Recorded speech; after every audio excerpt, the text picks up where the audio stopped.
My name is Vicky and I will be discussing about the old stone church ruins which is located inside the fort of Mission San Juan Capistrano in San Juan Capistrano, California. We will go over its history, the style of the building, the materials and process of how it was built, and its influence in today's architecture, most especially in relation with other buildings within its community. Mission San Juan Capistrano was the seventh established of the California missions by the Spanish missionaries to spread Christianity to the Native Americans.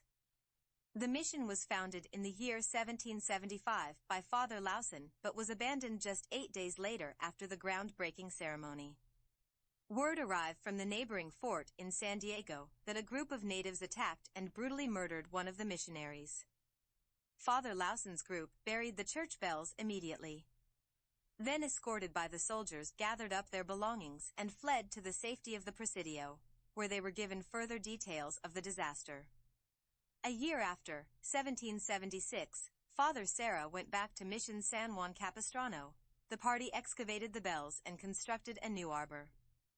Serra celebrated High Mass in Thanksgiving on November 1, 1776, celebrated ever since as the official founding date of the mission.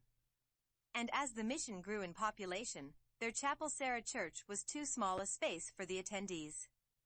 It was decided in 1797 that a bigger church be built to accommodate more people during masses, baptisms, matrimonies, and burials.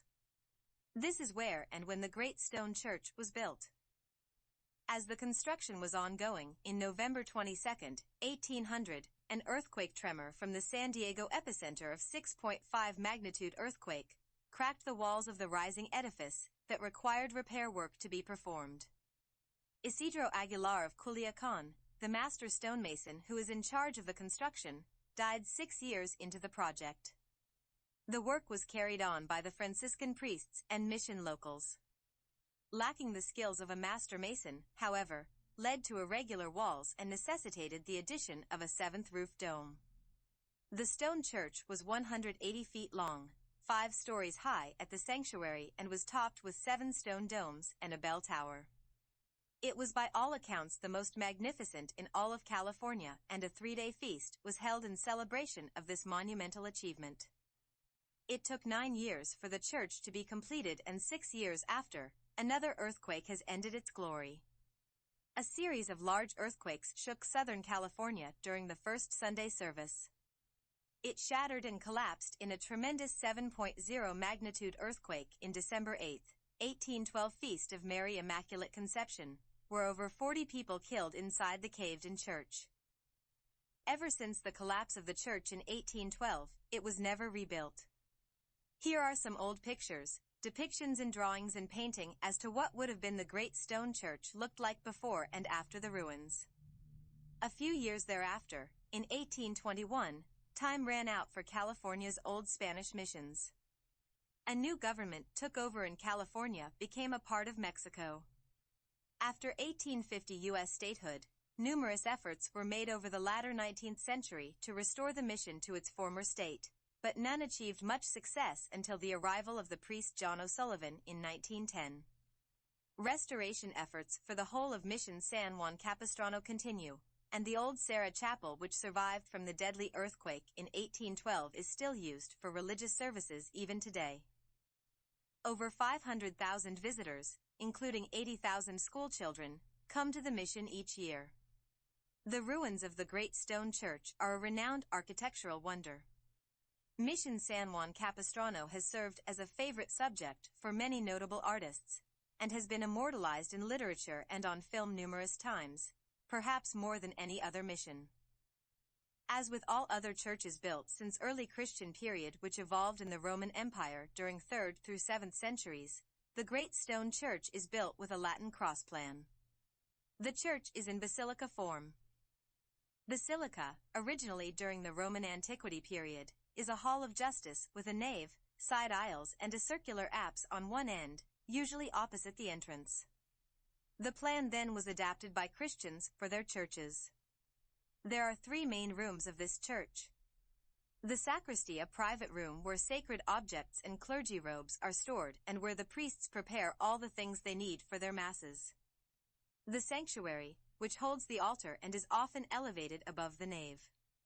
It is located within the apse, a polygonal or semicircular space at the end of the nave that is the visual focal point for worshippers entering the church. And the baptistry, located next to the nave, and a choir loft located above the church entry foyer. The ruins remnants, as we see on the images, reflects the basilica form, apse, altar, niches for the statues, and the cruciform floor plan. The architectural styles of Spanish colonial from 1600–1840s missions were influenced by those popular in Spain and Europe at that time: Gothic, Baroque, Plateresque, Churrigueresque, Neoclassicism, but their application in the Americas cannot be fit easily into any specific stylistic category. The local context of available materials, labor, and technical expertise challenged the Spanish frontier builders to find the expertise to interpret their foreign cultural expression.